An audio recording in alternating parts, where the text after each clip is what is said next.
এই মাটিও না এখন আমি কিন্তু ভিডিও রেকর্ডিং করলাম। ফ্যানটা বন্ধ করেছেন।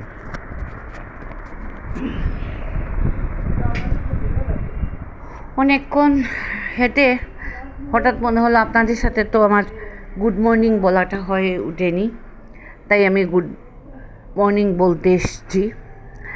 আর এখন যাচ্ছি আমাদের ওই পাশেই, আমার বাসার পাশেই একটা মন্দিরে অষ্টপ্রহর লীলা কীর্তন হচ্ছে, তো দেখতে যাচ্ছি আমি।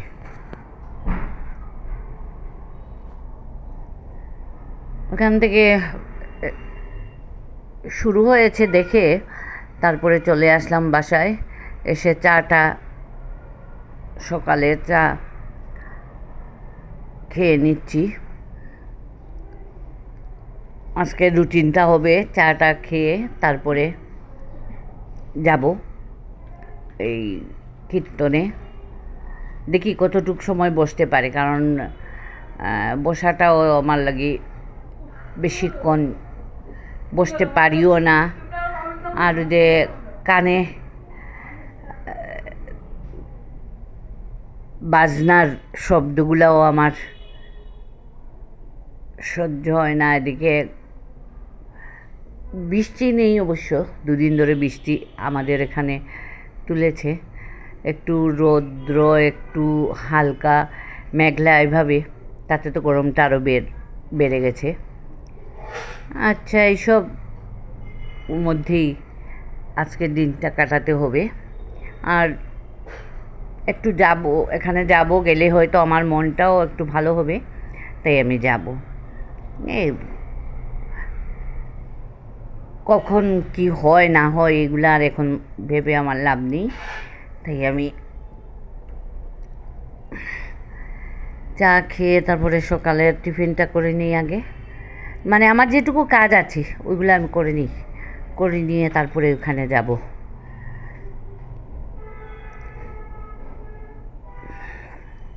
ঠাকুরকে ডাকতে পারলে মনটা একটু শান্তি পাওয়া যায়। ওই চাটা খেয়েও হঠাৎ মনে হলো কি, আমার মেলামাইনের ডিশ, তারপরে কাচের ডিশ, এইগুলা এই যে আমি যাকেই রাখি না কেন, মানে এরা কি বলবো আপনাদেরকে, আমার টাকা পয়সা ভিমবার সব কিছুই খরচ হয়, কিন্তু পরিষ্কারের পটাই হয় না। তো একটি প্রবাদ বাক্য আছে, নিজের হাত জগন্নাথ। তো নিজের হাত তো আর এখন নেই, তাই জগন্নাথটাও নেই। তো আজকে বসছি যে দেখি, এগুলা দেখতে তো খুবই খারাপ লাগে, কারণ প্রতিদিন যদি ভালোভাবে ঘষে নেওয়া যায় তাহলে এরকম হলুদের দাগ কিংবা ইয়ের দাগ এইগুলা লাগে না। তো ওরা তো এইভাবে করবে না।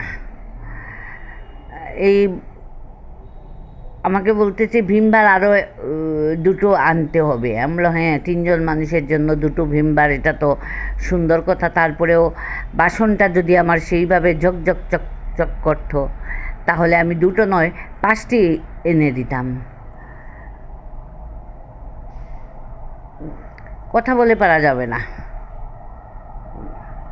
আমি চিন্তা করে দেখলাম কথা বলেও আমার লাভ নেই, আমি কিভাবে এটা সমাধান করা যায় ওইটাই আমি করে নিই। অনেকে বলে যে আমি ওদেরকে মাথায় তুলে নিয়েছি, আসলে মাথায় তোলার কোনো ব্যাপার নেই, ওরা কেউর কথা কেউ শুনবে না। মানে এখন হয়েছে, আমরা হয়েছি তারা তাদের মতো করে তারা চলবে, আমাদের কথার কোনো নেই। তা আমি আসলে অত সব ওদের সাথে ক্যাট করতে রাজিও নই। যাই হোক, আমি আমার মতো করে চলে পরিষ্কার করে নিই। এদিকে মেয়ে আসলে এতদিন ঠাকুর দিয়েছে, এখনও দিচ্ছে, কিন্তু এই যে ঠাকুরঘর মুছাটাও ভালোভাবে মুছতে পারে না। আবার আমি সকালে টিফিনটা বসিয়ে আমি ম্যাক্সিটা পরে একদম কোমর পর্যন্ত ধুয়ে এসে এই নিজের হাতে বানিয়েছি এই ঠাকুর ঘর মোছার জন্য ওই লাঠিটা, ওইটা দিয়ে আমি ওকে ঘরটা মুছে দিচ্ছি। আর বলতেছি আর 2 দিন কষ্ট কর, আমার 2 মাস হয়ে পড়ে গেলে আমি আমার ঠাকুরকে দিয়ে দেব, আমি আর তোদেরকে বলবো না। কারণ জন্মিলে মৃত্যু তা অবশ্যই হতে হবে, সেটা চিন্তা করে তো কোনো লাভ নেই। আর ঠাকুরকে না ডাকলেও আমার উপায় নেই,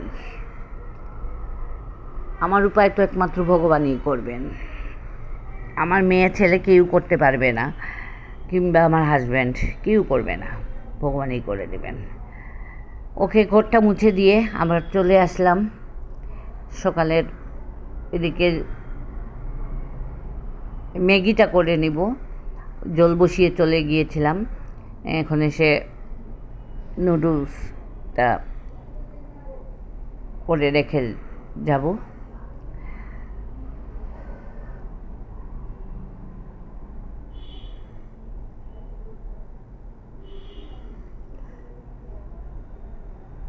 পতিসেবা হলো পরম ধর্ম।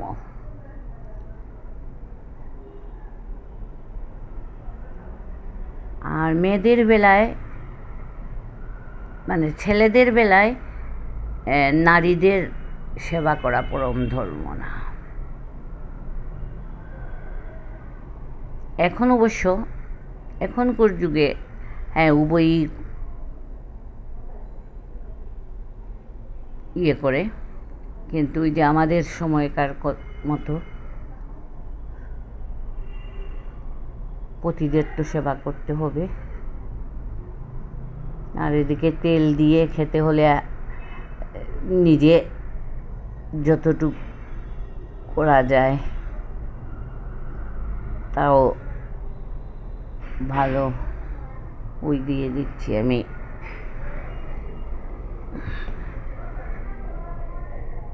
আর আমি নাম ধরেই ডাকি, তাই ও আমাকে মাসি ডাকে, রুমি। ও বলতেছে আমি আজকে ইয়েতে যাব, লীলা কীর্তন শুনতে যাব। আপনি যাবে, এখন বুঝুন, ও যাবে লীলা কীর্তন শুনতে আর আমি থাকবো বাসায়। কি করব, বাসায় তো আর কেউ নেই। আর যদি আমি না দিই যেতে, তাহলে তো সর্বনাশ।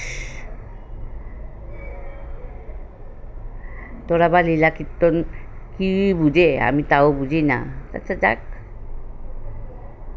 আমি আর কোনো বাধাও দিব না, যাক, অসুবিধা নেই। এই সকালের খানি নাস্তাটা দেখেন, আমাদের দুজনের স্বামী স্ত্রী দুজনের 2 বাটি বেড়ে নিলাম। আর এদিকে এই যে হলুদ দাগ, এটা আসলে একটা ভালো টিপস। পেস্ট দিয়ে 1 ঘন্টা খানেক আপনারা লাগিয়ে রেখে দিবেন, এরপরে ব্রাশ অথবা একটা জালি দিয়ে একটু ঘষিয়ে নেবেন, দেখবেন একদম কোনো কষ্ট করতে হয় না।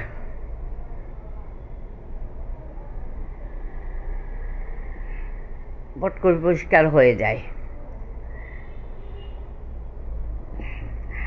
তার থেকে তো বেশি পরিষ্কার হয়ে যায় যদি প্রতিদিন এই যে ভিম বার আর এনে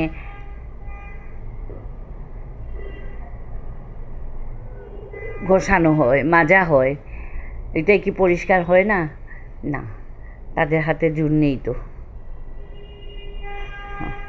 আমার হাতে জোর আছে, তাদের হাতে জোর নেই।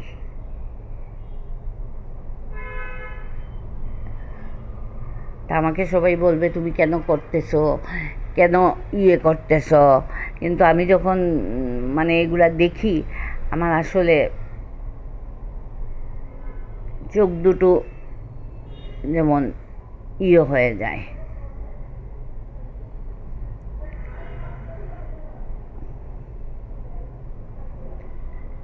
ও বিশ্বাস করবেন কি না, আজ কড়াই অন্তত 3-4টে আছে।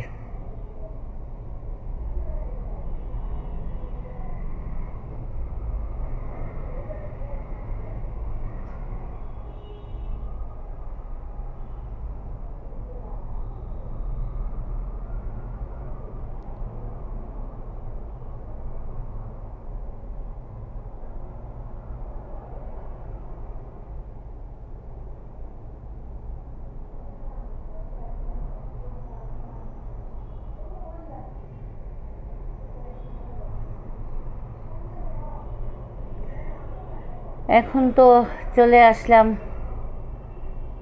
ওর কাপড় গোছানো। বিকেলবেলা দুপুরে ভাত টাত খেয়ে ওই কীর্তন থেকে এসে প্রসাদ খেতে ওরা বলেছে, তবে আমার কিছু জিনিস তো বাধা নিষেধ আছে, জানি প্রসাদে কোনো ক্ষতি হবে না, তারপরেও খেলাম না, চলে আসলাম বাসায়।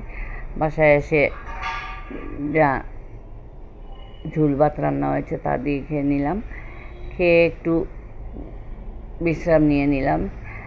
বিশ্রাম করে উঠে রোদ থেকে কাপড় আনা হয়েছে, এইগুলো এখন ভাঁজ করে আলনাতে রেখে দিচ্ছি।